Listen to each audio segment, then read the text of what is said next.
6 years ago I switched my wife's cat with a more well-behaved look-alike. 6 years ago, I swapped my then-girlfriend now wife's cat with a more well-behaved look-alike.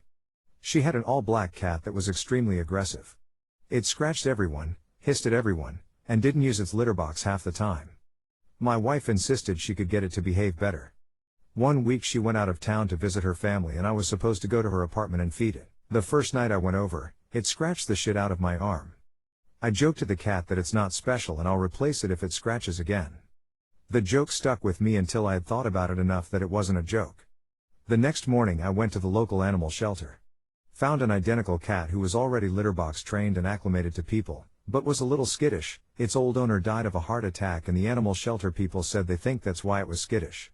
But overall, it was a lot friendlier and better behaved, and the skittishness would help it resemble the original cat. So I adopted it, took it to my wife's apartment, settled it in, then drove her original cat to an animal shelter a town over. I was paranoid my wife would find out if I took it to a local one.